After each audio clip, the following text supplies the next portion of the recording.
What happens when you take an 18-team fantasy draft of the best baseball players of all time and put them into MLB The Show in an ultra-competitive fantasy showdown? It's the Legends League! Hello! Welcome to episode 6 of the Legends League podcast. I'm Spencer Silva, the general manager of the fake Oakland Athletics. And I'm Legends League Commissioner Bobby Ray. And as always, we have a fantastic show for you today. First, we're going to look at the standings, as we always do, and then we're going to look at legends and losers. But then beyond that, we also have a couple of earth-shaking trades to talk about, and your May Players of the Month. After that, we'll hear from the manager of the fake Chicago White Sox, whose team is in second place in the American League Central. We'll ask him whether or not he thinks first-round pick Mike Trout has a chance to be the greatest legend of all time. And then we'll finish it off with our Commissioner's Tip of the Week and a Legends League Fun Fact of the Week. This week, we're going to hear about the slowest Hall of Famer of all time, who coincidentally is from beautiful, sunny Oakland, California. And with that, I think it's time to go around the horn, Bobby.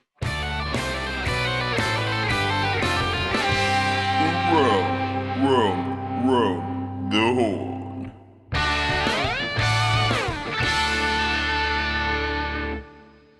Trades! Oh my goodness, the earth shook with the hot stove this week in the Legends League. Spencer, why don't you break down for us what kind of trades we just saw happen? Well, the first enormous trade was between the Tampa Bay Rays and the San Francisco Giants. So the Rays sent Greg Maddux, Buster Posey, and Hanley Ramirez to San Francisco for Garrett Cole, Barry Larkin, and Cap Anson, which is an absolute monster trade because that means that the San Francisco Giants now have 3 uber elite starters at the top of their rotation in Greg Maddux, Clayton Kershaw, and Juan Marichal, which is absolutely disgusting. And then on the other end, the Rays get a solid Garrett Cole, who didn't have a great first outing on his new team, and then Barry Larkin, an elite shortstop, and Cap Anson, an all-around terrible person who was good at baseball. Yeah, and luckily video game characters aren't racist as far as we know, so that's all for the best. Another fun thing here, Buster Posey goes back to the San Francisco Giants, so seeing him in the only uniform he's ever worn in MLB is really something. Yeah, I thought that this trade was just, I got gobsmacked by this. I did not see it coming at all, and I can't believe how impactful this is going to be. Greg Maddux, I thought, was going to be one of the top 5 pitchers in this whole simulation, and he has been anything but. I think his ERA has stayed north of 6 the entire season after a disastrous opening day performance. So to see him change teams is just crazy. I did not expect a pitcher of that magnitude to move, and we'll hear more about that in a second. And then on the other side, Garrett Cole has just been a dominant part of this Giants rotation. They've been 5 deep with guys who have a chance to pitch a shutout every night, and Garrett Cole has been arguably the best on the squad. So to see him go, I thought this was kind of a coup for both teams. The Rays got out of an asset that refused to perform for them and got a guy who's a little bit lower rated but has been performing better. So it's almost like they got an instant upgrade at starter, even though they traded Greg Maddux away. Oh, whatever. And then Barry Larkin is another guy who, similar to Maddux, I really believe in his player profile. I believe in the kind of skills that he brings to the game, and yet he had just not been getting it done for San Francisco, even though the rest of their lineup was really starting to click. So it could be a situation where change of scenery for both of these high-rated guys all of a sudden translates into that spark actually turning on, and I'm hoping so because – yeah, this was a super fun trade to watch go down, and I wish all these guys the best as they start to produce for their new teams. Yeah, I similarly thought that it was a good trade for both teams, but I think really getting a talent like Greg Maddux, who, in my opinion, is sure to turn it around, seems like that seems pretty unmatchable. Yeah, it does seem like the Giants took a bit higher risk in this trade, but the upside for what they could get out of this, I mean, Greg Maddux on a playoff rotation, that's too much.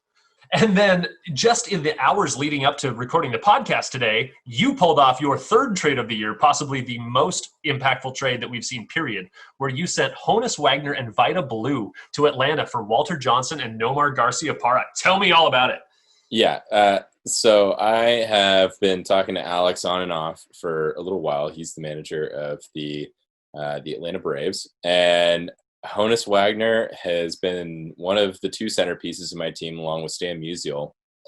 and he's fantastic. But going into this trade, I had been kind of hunting for an all around top of the rotation starter who would help me get it done in a potential wild card game, because at this point I'm at least 10 games behind the Angels at this point. And so the best I can probably do at this point is to make one of those wild card games and, have Walter Johnson, arguably, probably the standard greatest pitcher of all time in most debates that you'll hear. So I feel like having the train rolling into a wild card game would be fantastic and ideal for me. That's a really cool point that I didn't really consider when I was reviewing this trade. Is I keep thinking about a playoff rotation. You got to be at least 2 deep, if not 3 deep. But like you're saying, you just got to get into the playoffs, and it's all about winning that one game. And having an absolute transcendent starter at the top of your rotation can be the difference of whether you keep playing in October or not. Absolutely. Wow, very cool. Just earth shaking. And the stove is still hot. I keep hearing rumors on the back end, and I'm so tempted to share them with everybody, but I know that I must remain neutral and keep everybody's confidence. So I will stay zipped. So moving on, we just finished off the month of May in the Legends League, and standings are leveling out to where we predicted that they would be. Not too much shakeup in the standings here. The only really big things we've seen is the Angels have continued their hot streak. They're now at 40-20, the second team to reach 40 wins. They're now only 4 games behind the Tigers for best record in the Legends League. And then the Cardinals are only a couple games behind that. They're 39-23. So knocking on the door to 40 wins for a few squads, while some teams are still right around that 30 mark. We're really seeing that division. Do you have any thoughts on standings this week? Yeah, well, one of the things that appears to be happening is that the commissioners' teams are starting to float to the bottom, or to sink to the bottom, rather. Well, league teams are starting to float towards the top of the standings in a significant way. So from my count, the only commissioners team that is above third place is the Red Sox in the AL AL East. They are above both the Rays and the Jays, but not by much. And I imagine that the Red Sox will find their way to the bottom of the standings by the All-Star break. Yeah, and I think that you're probably right, and as it should be. The 18 Legends League teams had a crack at all of the player pool before the first commissioners team got a single player. I do want to say that I am really stoked on these rosters right now. I've been doing a lot of tinkering with the commissioners team since day one. I really let the rosters that I settled on after spring training play out for a while, but after that first month, I really started making a lot of moves, changing lineups, and even swapping out some players. And man, Hugh Duffy just got locked onto the Red Sox, along with Roger Bresnahan and Sam Crawford and Darryl Strawberry, Smokey Joe Williams. Adam Wainwright just got locked onto the Diamondbacks, who I think is going to be a huge pick for them. Just found Al Orth for the Cubs, who he hadn't even made a major league roster to start the season, but he seems every bit the ace that he needs to be for that Cubs team. And then another guy who I'm surprised did not get snapped up off of waivers was Ben Zobrist. The ultra utility man is hitting well above 300. I think he's up at like 320 or something like that, and over 100 at bats. And he is now locked onto the Reds team, who sorely needs his positional versatility as they've had a lot of streaky hitters. But I just wanted to take a second to say that I am stoked on these commissioners teams, and I wouldn't be surprised if a few of them rally again. That's great. So also, now that we finished off the month of May, we have another printing of the players of the month from the show's in-game engine. So first off, the AL hitter of the month for May was J.D. Martinez yet again. In May, he hit 9 home runs in 112 at-bats, compiled a 340 average, which is the second straight month that he's hit almost that exact figure, and knocked in 23 RBIs. As Spencer was mentioning to me before we started the podcast today, it's crazy that J.D. Martinez is even outpacing his own teammate Mickey Mantle now for best hitter in the American League. It's totally bananas. And it's funny that J.D. Martinez, who will likely not be in the Hall of Fame, is lighting a league full of Hall of Famers on fire. It's just wild. Yeah, just his whole play. It's his personal playpen. That's great. So the AL pitcher of the month is Trevor Hoffman. He is up to 20 saves on the season, which is crazy because we're not even halfway through the season. Ugh. 3 blown saves, 2 wins, no losses. He's only allowed 4 runs and 25 innings of work on the season with 28 Ks and 6 walks. He's been doing great. Yeah, I can't believe that in 25 innings, 4 runs and 6 walks. Like, something seems crazy about almost walking as few people as runs you've allowed. Yeah, it's amazing. Then over in the National League, I think this is a month late, but this is because he got edged out by Ralph Kiner's just otherworldly performance last month. Our hitter of the month is Frank Thomas. He arguably had a better April because he was putting up just a silly home run rate. We kept saying he was on pace for 90 home runs. Well, that pace has fallen off, but his average and on-base numbers have risen as that power has come back to earth. So on the season, he's now slashing 314, 384, 653, and leads all of the Legends League with 23 home runs and 55 RBI. I didn't think at the start of this that there was even a slim chance that we'd be on Triple Crown watch with all these legendary hitters in the pool to compete with. I didn't think it was going to be even possible. But Frank Thomas actually has a chance. He's 6th in NL batting average and is leading the other categories by a good margin. Also, just a side note, he's also dealt out the only injury so far in a simulation where injuries are turned off because he hit a line drive that caught Mike Scott in the head and forced him to miss a turn in the rotation. Again, I just want to emphasize, injuries are off. And he injured a guy. Big hurt. Living up to the name more than anyone. And the NL pitcher of the month is Bob Gibson. He has been great all season, and he's got a 9-2 record in 12 games this year. 96 Ks against 87 innings, 2.47 ERA, and he's really been proving that he was worth a first-round pick by the Nationals, who are doing great right now, and they have a 5-game lead in the NL East. And then the last thing to talk about while looking around the league is waivers. We had a really quiet waiver period, only 3 claims, which I think is good. I think that people are finally settling into their teams, which is fantastic. We saw Yadier Molina get picked up by the Giants. He's one of the highest overall players to hit the waiver wire so far, and he was quickly snatched up, which isn't a surprise. But his overall is really boosted by his defensive ratings, and his bat has even been kind of a liability, kind of the opposite of the Terry Kennedy play the Giants had been going with. But as we just talked about, he just acquired Buster Posey, so he's got a solid bat behind the plate. I just think it's interesting the Giants had Joe Torre and Cap Anson at catcher just a couple weeks ago, and so Posey Molina seems like a massive upgrade by comparison. But a little birdie told me that catching situation might be changing again, so we'll ... that one. And another fun thing is that we see Billy Hamilton, the modern version, got picked up by the Padres. And so now we'll finally get to see both of history's Billy Hamiltons in play. There is an old-timey Billy Hamilton who is also a super speedy outfielder, and he is locked in as an outfielder for the Astros. So be on the lookout for double Billy Hamiltons. Heck yeah.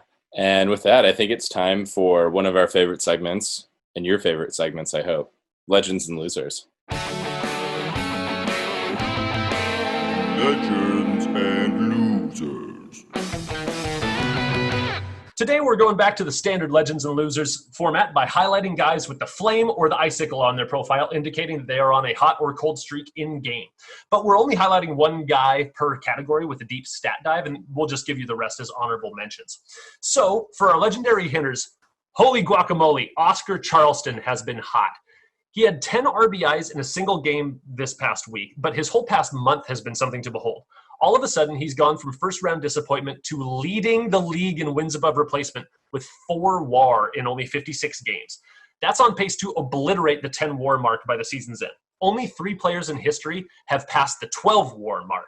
Babe Ruth did it 3 times in 1921, 23, and 27. In his best season, he hit 14.1.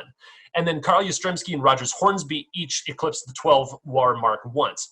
Oscar has a chance to put himself in that category by the season's end if he keeps this up, especially since the WAR figure is buoyed by his elite defense and base running. So here's his line over the last 7 games. He's gone 14 for 27, which is a .518 average, 7 home runs, 21 RBI, 11 runs, 4 walks, and he's only struck out once. Imagine that as a fantasy baseball week. Half of his hits were home runs. And then to only strike out once over a 7-day stretch against all this legendary pitching is just beyond it's beyond comprehension. Everyone should be afraid of Oscar Charleston right now. Oh, that's insane. And then our honorable mentions here, we've got Yogi Berra, Matt Williams, Derek Jeter, Sammy Sosa, Josh Gibson, Alex Rodriguez, and of course, Player of the Month, JD Martinez, all with heat next to their name. Awesome. And our legendary pitcher won't surprise you. It is Randy Johnson, who in 88 innings has piled up a crazy 111 Ks, which is the big unit is just like absolutely proving that he is the strikeout king of the NL. that strikeout rate is good for 11.35 Ks per nine. It's like a closer. I know, he's insane. So some of the other candidates for legend status, for legends and losers, or maybe Nolan Ryan and Bob Gibson, but Randy Johnson's on a crazy hot streak. And he's fresh off an 8-inning battle with Roger Clemens in which he only allowed 2 runs and struck out 9. His previous 2 matchups were both against my new ace, Walter Johnson, and in each he took a win and a loss. Walks are still a problem because that's kind of the rub with the big unit, but he's pacing the league with Ks, and nobody really wants to see Randy Johnson, especially if you have a bunch of lefties in your lineup. And some of the other honorable mentions for legendary weeks were Max Scherzer, Bill Foster, Lefty Grove, and Rube Waddell. On to the losers hitters. Our loser this week is a regular now, is Jose Altuve. Over his last 7 games, the Phillies leadoff hitter has gone ice cold with only 5 hits and 30 at-bats. With the Phillies struggling to find consistency on offense, a 166 average at the top of the order is a tough thing to overcome. As he's done all season, he's still drawing his walks and managing to score a couple runs. But perhaps that could be more productive out of the second slot, or even down at 8 or 9, where maybe some of that power that hasn't been activated could be effective. But for now, he's really hurting Philadelphia's effort to turn the lineup over to the big hitters like Lou Gehrig and Ralph Kiner. And also guys with icicles next to their name are Jimmy Rollins, Charlie Gehringer, and Johnny Mize. And then on to the loser pitchers. We're going to highlight Fernando Valenzuela, who has just been not very good lately. And I wish that I got to see him while I'm in Detroit for my matchup. But in Valenzuela's last outing, he surrendered 5 earned runs in only 5 innings to a struggling Diamondbacks offense that really hasn't been doing much lately. And he only struck out 2 people. His starts before that were pretty good. He had a gutsy win against Seattle, and he had another win against San Francisco. But really, more than anything, this just shows that the icicle shows up on a player usually only after 1 bad start, and so it's no guarantee that they're going to have another start that is that bad. But we'll see what happens there. Yeah, I find it really interesting as I go look at these legends and losers every week and look at who's hot and who's not. And when I look at pitchers and I see guys who are on a cold streak, and then I go and look at their last 3 or 4 starts, it really only takes 1 bad start, and then all of a sudden they're ice cold. I think it's one of the reasons why Chris Sale has had the ice icon next to his name all season, is he can't put together 2 dominant starts in a row. I'm just really, really interested by this game mechanic. Yeah. And then on cue, Justin Verlander, Shohei Ohtani, early win, and Chris Sale are the runners-up for legendary losers of the week. It's funny when you say it like that, huh? Yeah, it is. Anyway, so next up, we are going to have a guest, the manager of the fake Chicago White Sox, join us, and we're going to talk about GOATs. Talk about GOATs.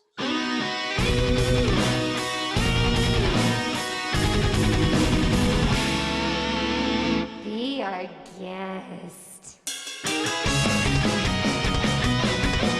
All right, you guys know what that means by now. That means that we have someone in the house to talk baseball. And this week we are joined by Cory, the manager of the fake White Sox. And we're going to talk about his first round pick, and we're going to talk about his team. And then we're going to get into a little debate about some GOATs, that being the greatest of all time players. So welcome, Cory. What's up, man? Hell yeah, guys. Happy to be here. Yeah, thanks for having me. Appreciate it. Glad I drafted Mike Trout so we could just have this conversation because I'm excited. That's a good reason to make your first round pick on, right? Yeah, right. Even though I'm kind of arguing against it, but you'll see. You'll see how it goes. Yeah. So yeah, I've been asking everybody. You had the 12th selection in our 18-team draft, and as I've been asking everybody, how did you like that spot in the draft? Did you think it was an advantage or a disadvantage? How did you settle on your first round pick, which we're about to talk about a lot? And then how did that draft position end up affecting how you built the whole rest of your roster? Yeah, sure. So I actually really liked the 12th pick, believe it or not. Cool. I was excited about the back half of the draft. I knew I could sleep on some of the maybe the quote unquote heavy hitter guys like Mays or Ruth or Bonds. I was okay with that. I guess the crux of it is though, I really wanted Lou Gehrig.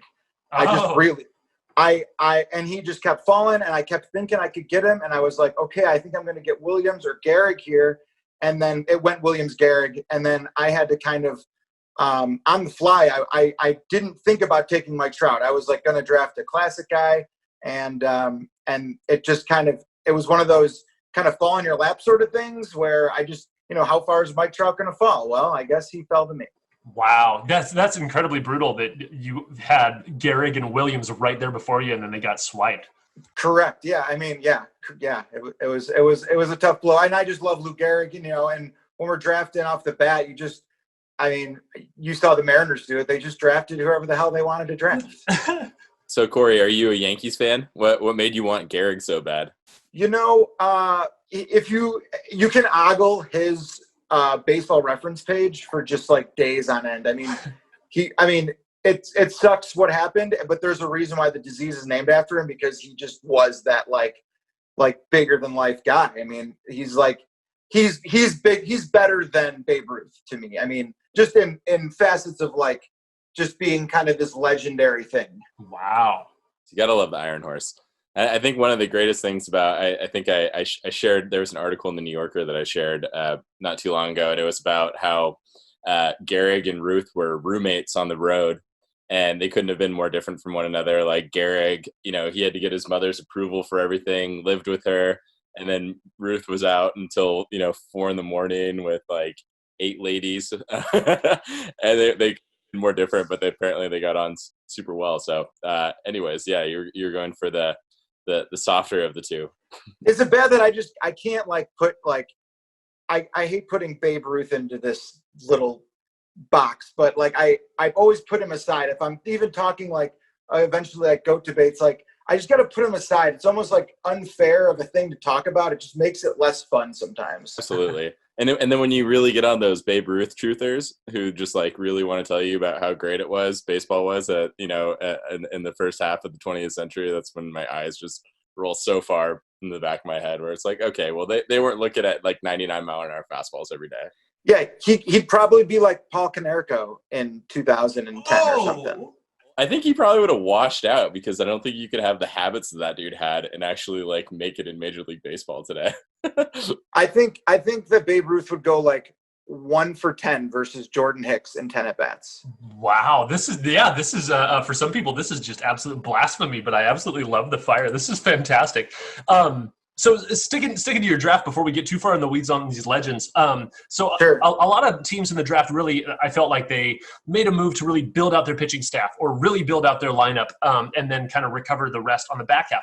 You seem to alternate a lot going. I think you went hitter, and then pitcher, and then hitter, pitcher for a while. Was that kind of a strategy you brought into the draft to be really balanced on both sides of the ball, or is that just how it fell to you?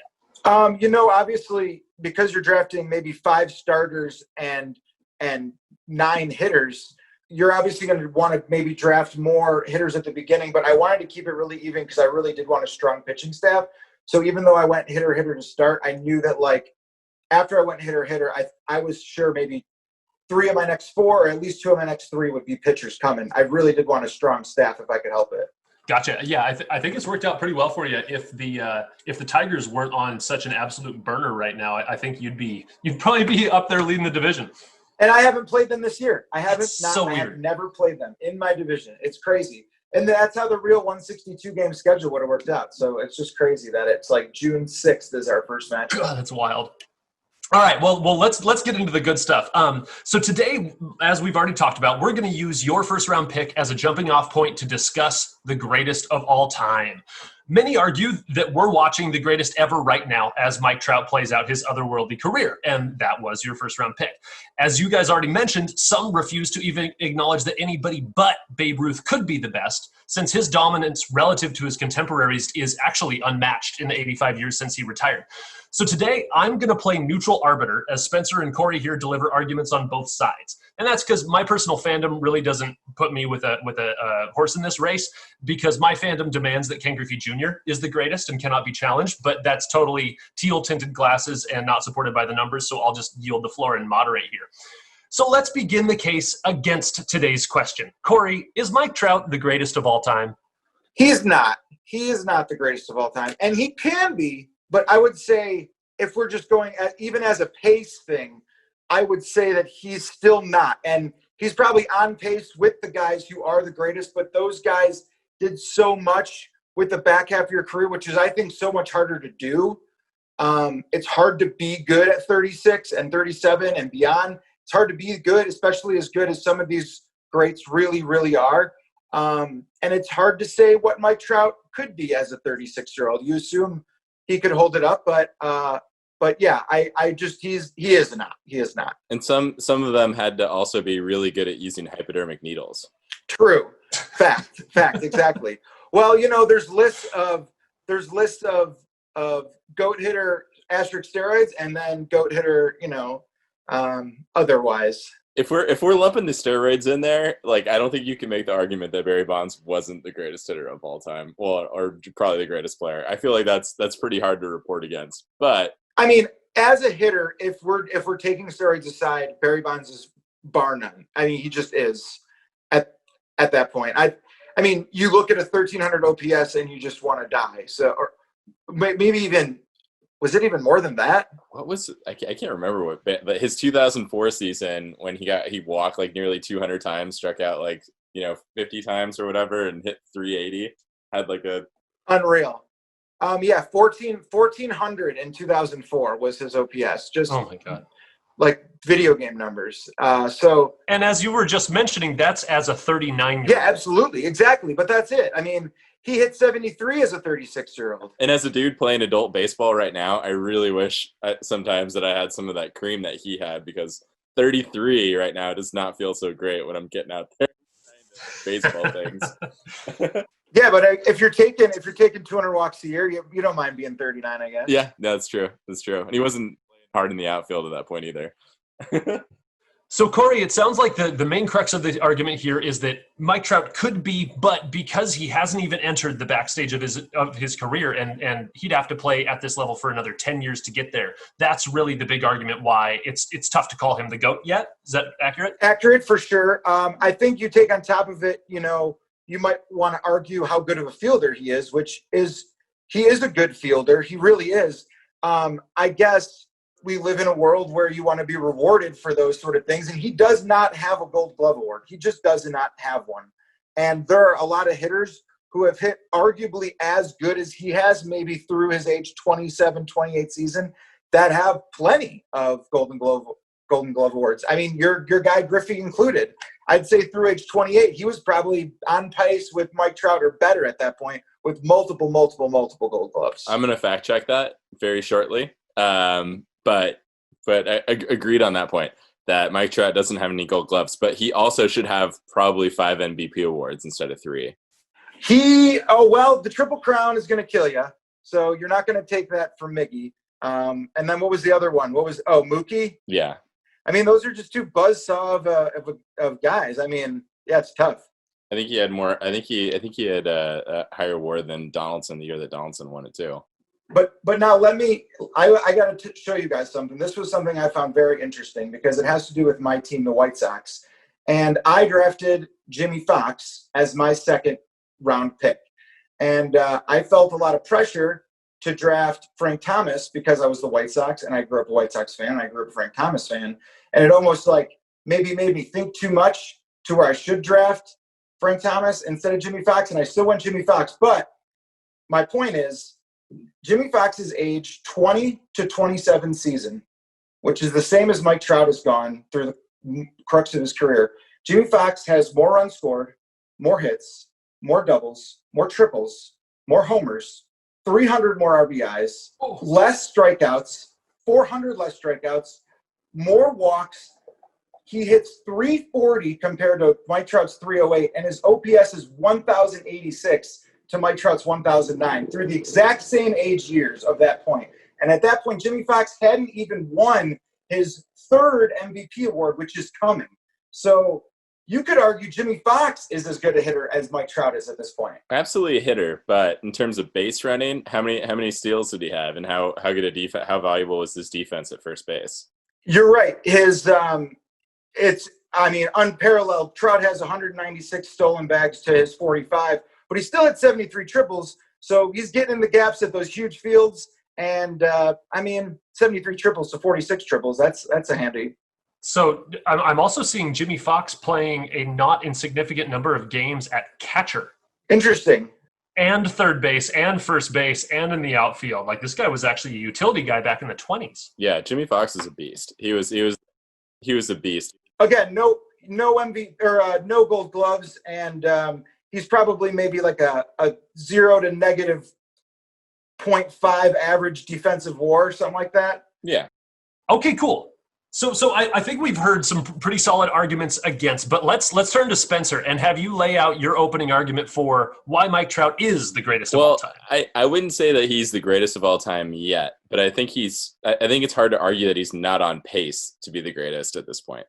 And I think that really hinges around how well-rounded a player Mike Trout is. So when I was kind of preparing, when I was doing my shadow boxing in the mirror before this segment, I was I looked up on Baseball Reference, through their age. Is he 20? I think he's 29 now. He's 28 or 29. 28. He's 28. Yeah. So through his first 9 seasons, he has more WAR per 600 plate appearances by a mile than any other player in their first 9 seasons in the major leagues. So he's averaging per 600, and this is Baseball Reference WAR, which isn't as generous as Fangraphs WAR, and he's averaging 8.27 WAR per full season, which is just absolutely bananas. The next closest is Rogers Hornsby, but even so Ted Williams and Albert Pujols had more overall WAR, but they had a lot more plate appearances because Mike Trout had a crappy half year in 2011, and he's had some injuries, but he's really been unstoppable. And I think the thing that really stood out to me was that, Albert had hit the most home runs in that period of time with 366. This guy named Willie Keeler hit 381, and that's the highest of anyone for batting average. You guessed it, Ted Williams had the highest on base percentage in the first 9 years of his career. But literally no one in the history of baseball in their first 9 seasons has slashed 300, 400, 500 with 200 homers and 200 stolen bases, which is what Mike Trout, he's the only person in the history of baseball to ever do that. And all while playing the most premium position, maybe besides shortstop and catcher, on the diamond. So that sort of all around value, and especially doing it against guys who can go to drive line and design curveballs that are unlike anything Jimmy Fox, Babe Ruth, whoever the hell you want to throw out there would have ever seen. Babe Ruth was probably seeing 83, 84 mile an hour fastballs. Mike Trout's going out there. Every team right now is a guy who throws 100.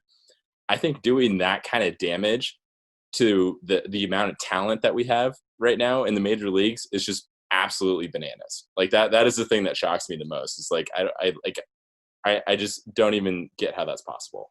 So do you kind of give him a bonus multiplier for the difficulty of the era Absolutely. that he's playing in? 100%. And even, I think that's why when you stack him up with against these other players that have been just as good as he was in that first decade of their careers, I think that's why, despite the fact that he is, 10, 12, 13, 14, 15th best in any given category, I think that's why he gets the WAR adjustment, because he is playing in a really difficult era, and he's also playing a premium position, and he's playing it well. Wow. Okay, so I guess moving on from here, and of course, feel free to come in with rebuttals on either side. But what I'm really fascinated to hear is the difference between the eye-popping stats and the well-rounded nature. Cory, or I guess either of you, can you think of any other guys who would maybe be in the same category of should be given more credit for the well-rounded nature of their game, maybe as opposed to just the eye-popping numbers on their Baseball Reference? I think immediately Willie Mays is definitely the player whose profile is aged extraordinarily well. I think if you ask me who the GOAT is right now, I would 100% say Willie Mays, and it was because he played such a well-rounded game for so many years, and he was just so consistent. And that's the other thing with Trout, is that he just does it every single year. You look at so many of the guys in our Legends League draft, they have these peaks that are comparable to the greatest of all time, where they have 4, 5, 6 seasons where they, think of Albert Pujols, where they just look like they're going to be the greatest hitter in the history of baseball, and they don't keep it up. And I think that time will tell on Trout, and I really do think his his skill set will age well. But I think Willie Mays is the OG version of that, and he played in really bad parks, and he freaking raked. No matter what situation you put him in, and he played excellent defense, stole bases, did everything. It's tough. I got to agree with you. I think Willie Mays is the GOAT at the moment. I mean, he just has to be. And it's tough because you want to look at other guys' stat sheets and make them the GOAT based on how they hit. But Willie Mays just was such a good fielder. He was already like one of the best ever. I think maybe most Gold Gloves ever, 12 Gold Gloves. Does anyone top that? It's hard to not attribute that to a high degree. And so he just, I mean, people have I think there's 7 or 8 guys that have a career over 1,000 OPS, and he's not one of them. He's got a 941 OPS. So but he just did it for 20 odd years with 12 Gold Gloves. You got to give it to him on both sides of it.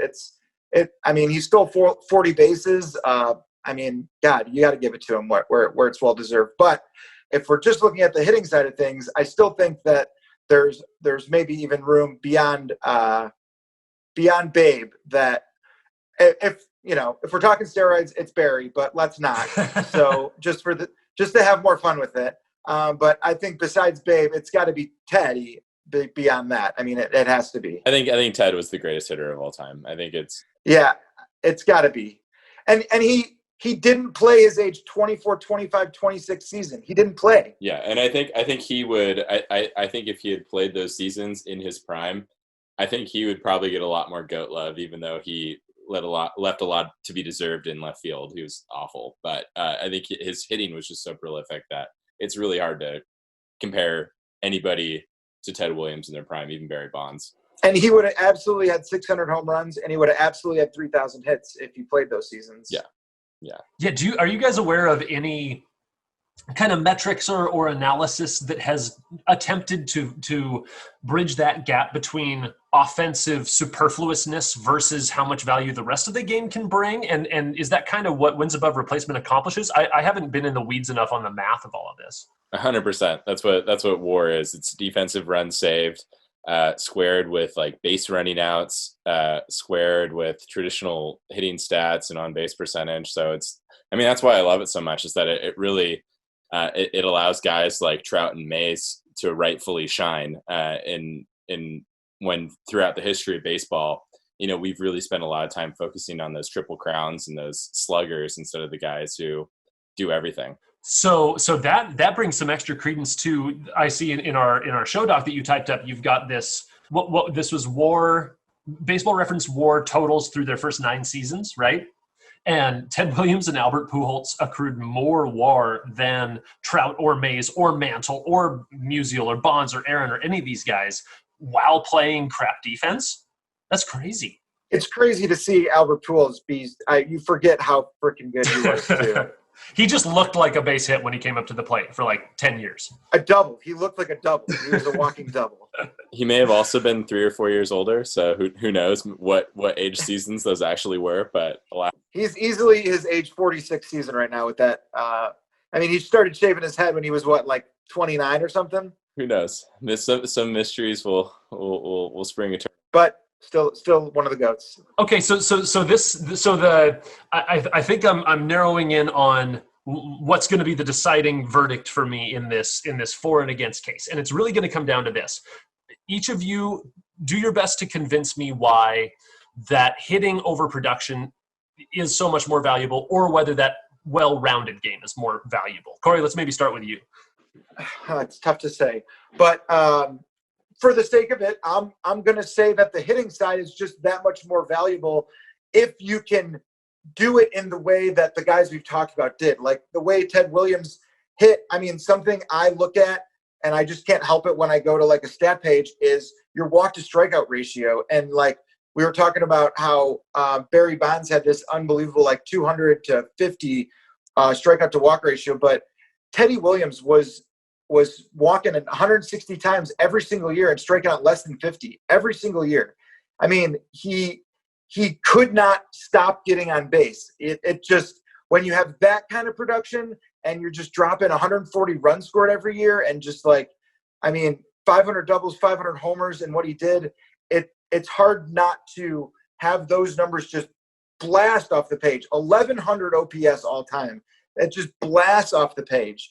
And I mean, you can say the same with Willie Mays and give him credit with the Gold Gloves, and that's what gives him that small little edge. But I think that Teddy Williams' numbers, they blast off a page. Him and Barry Bonds, if you want to throw them in. Yeah, right.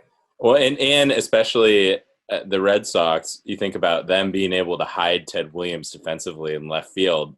Exactly. He couldn't do that much damage, so that you were really able on the net to see a lot more value than you would see any negative that would go alongside with it.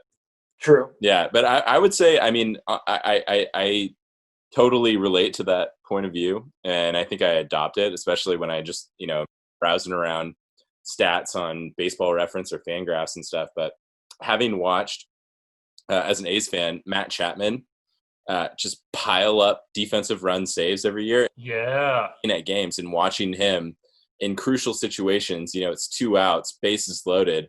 I can't tell you how many times I've seen that dude make a play that no other third baseman in the league save, with possibly Nolan Arenado at his peak, make that play and save 2, maybe 3 runs on a double down the line. And he just does it with such regularity that when you think about the math of it, I think I'm biased towards the hitting because it's so glorious to watch, and we all play fantasy sports, and you don't get defensive stats, right? But man, like watching that in person, I feel like it allows me to appreciate someone like Arenado, Chapman, Brooks Robinson a lot more. Well, and what's key about that too is if a guy hits it down the line to someone, let's say not Matt Chapman, and it gets through, it's just like, oh, it's a double down the line. That's all that could have ever been. But Matt Chapman's a guy who takes that away from you, but we never would have known that it could be saved until it happens, So it's almost like you can suspend your disbelief and just chalk it up to it being a really good hit and dismiss like bad defense or a guy who can't make a play. And he can get a pass in that regard in a lot of cases. But when you see it happen day in and day out, I mean, it's a glorious thing. All right, well, I got to jump in here because I just looked up and saw that our Zoom clock is running out, and so we just went our full time. Thank you so much, Cory, but this is where we get cut off by the program. Thanks so much for being here. I will render my verdict in the podcast once we hang up. Awesome, man. All right, we did run out of time on our Zoom session because we don't pay the crazy fees for Zoom Professional. We're doing this on the cheap, but that was a fantastic conversation with Cory. I sure learned a lot. And I think I was convinced of 3 things that I can confidently say as a verdict from that conversation. Number 1, if we include steroids, then the GOAT is Barry Bonds, and it's not even a fun conversation. So cool, put that one aside.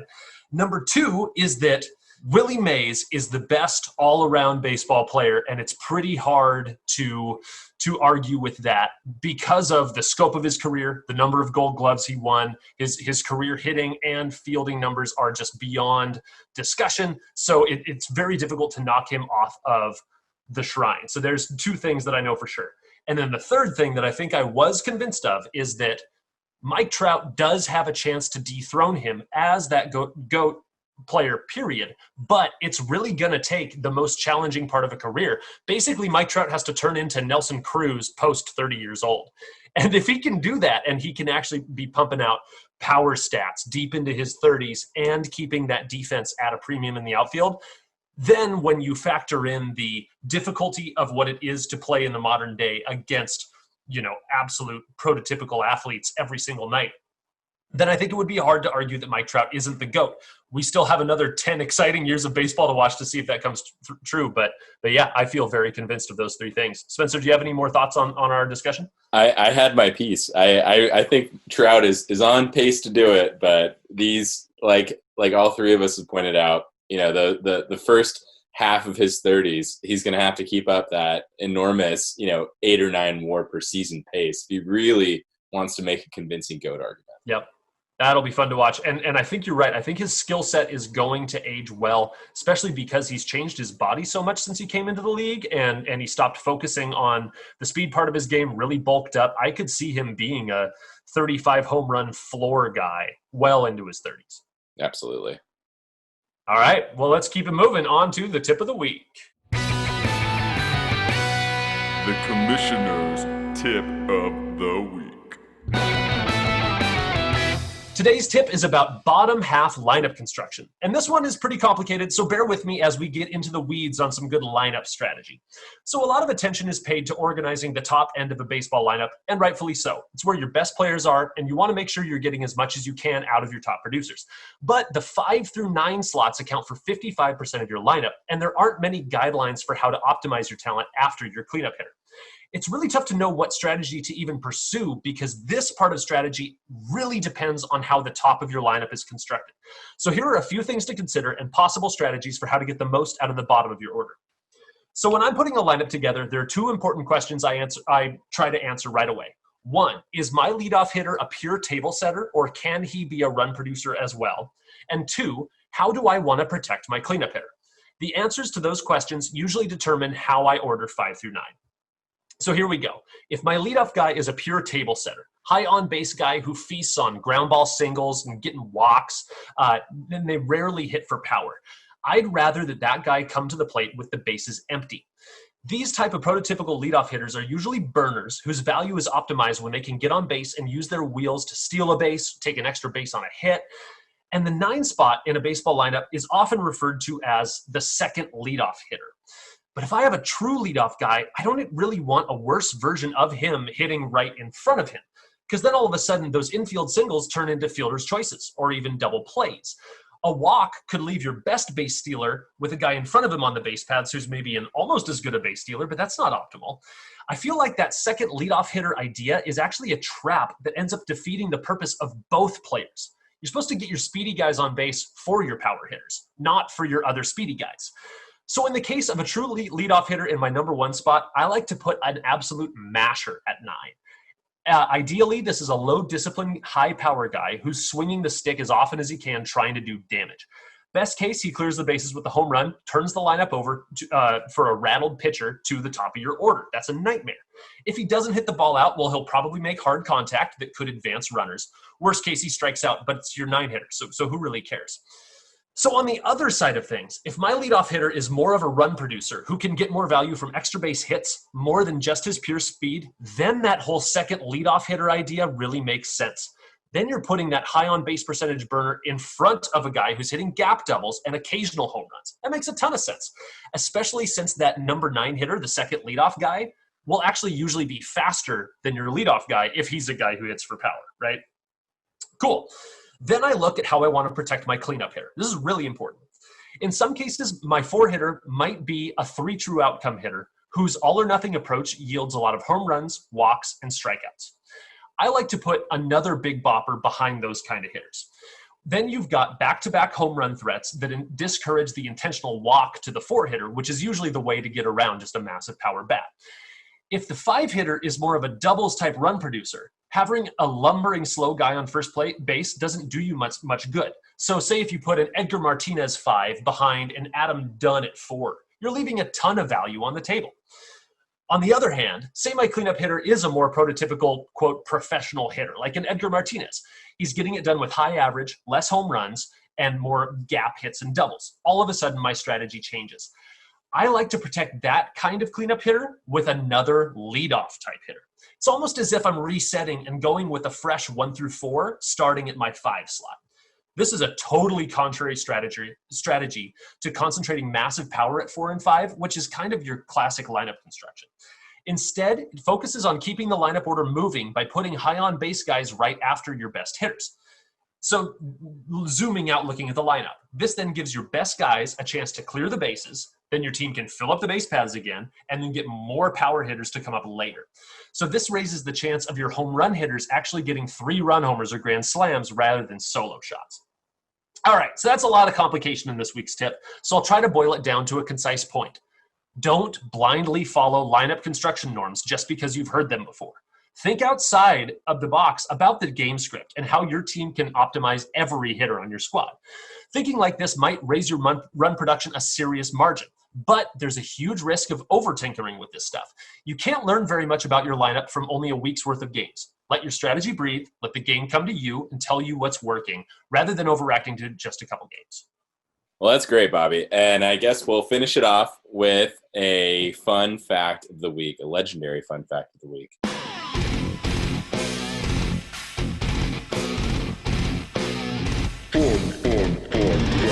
I am actually going to present to you something that I didn't write myself. So a while back, maybe, I don't know, 3 or 4 years ago, I went to this out-of-print bookshop in Oakland, and I found this book called The Baseball Hall of Shame. And this is volume 4 of this anthology by these guys named Bruce Nash and Alan Zuyo. And it's basically an anthology of, as the cover says, the most amazing, astounding, and hilarious moments in baseball history. So anyway, there is a catcher that I've been wanting to write up for a while, because I think he's really interesting, and he's from the Bay Area. He's from Oakland, California. And I was going to write up an ode to him because he is the slowest player that was probably ever on a major league team. But the authors of that book did a way better job, so I'm just going to read it to you. In baseball, the definition of slow has 2 words, Ernie Lombardi. When the Hall of Fame catcher ran the bases, it was all uphill. His heart raced in overdrive, but his feet were stuck in first gear. He simply couldn't run. He lumbered.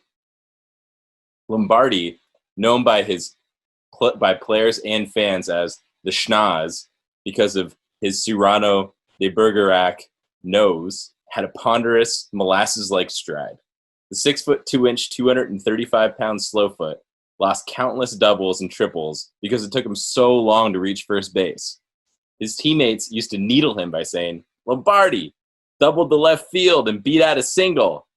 Incredibly, he was so slow that he once hit a ball off the left field fence 330 feet away from home plate, and he was still thrown out at first base. Oh my God. During a 1935 game against the visiting Chicago Cubs, Ernie drilled a shot, hit the top of the fence at Cincinnati's Crosley Field.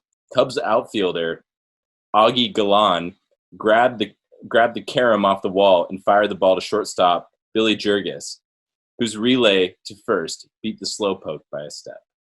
In spite of the fact that he ran the bases with the speed of an overloaded moving van with 4 flat tires, he led the National League in hitting in 1938 and 42 and owned a lifetime batting average of .306.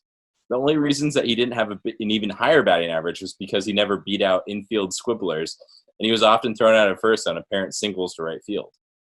Because Ernie was such a ferocious hitter and a ponderous runner, opposing third baseman and shortstop always played him on the outfield grass. Lombardi once said that the Brooklyn Dodgers shortstop, Pee Wee Reese, had been in the league for 4 years before Lombardi realized that he was an infielder. The one time Ernie displayed any speed at all, it was deemed newsworthy enough to make a headline. The New York World Telegram ran this account on September 6, 1946. Schnoz outruns Cap Snatcher.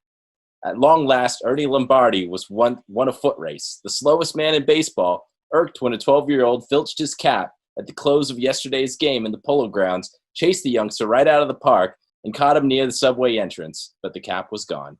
Oh my God. In his 17 seasons in the majors, Lombardi averaged 1 stolen base every 2 years. His blinding slowness seemed to paralyze the opposition. During a 1942 game against the Philadelphia Phillies, Ernie was chugging toward second. The sight of the immense slowpoke attempting to steal sent shockwaves through the Phils.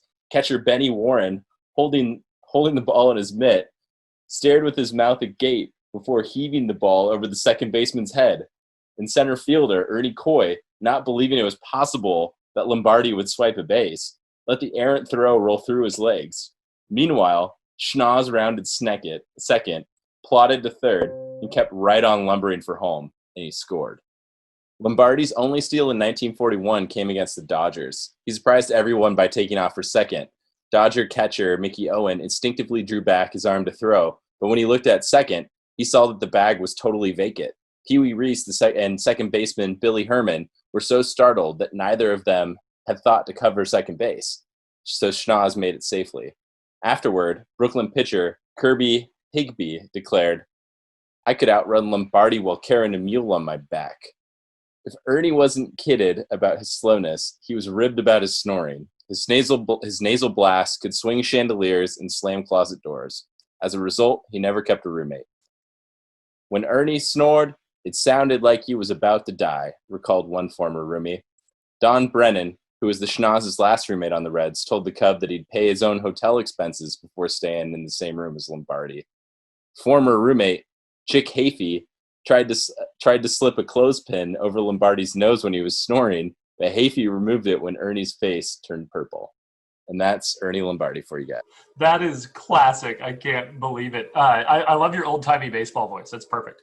And somehow he has 15 speed in the game when he should 100% be 0. Wow. I don't think I've seen anybody else with 15 speed on their player card yet, so that might be as low as it goes. Wilson Ramos on my team has 0. Oh, man. Okay, well, that changes that. Oh, that's incredible. Yeah. We need to get you announcing one of the Legends League games with your old-timey baseball voice. That'd be great. Heck yeah. We'll leave you with Ernie and the schnoz and his loud snoring. So I think, Bobby, do you want to tell everybody where they can find us? You can find us on our sparkly new website at www.legendsleague.net, and you can find us all over social media at PFK The Show. That's Playing for Keeps The Show. That's great. Well, we'll see you on the field, everyone. See you on the field. Thanks for listening to the Legends League podcast, brought to you by the Playing for Keeps fantasy baseball community. Follow us on Twitter at PFK The Show. Check out our YouTube page for box scores, highlights, and game recaps. And check out all the action streaming live at twitch.tv/PFK The Show.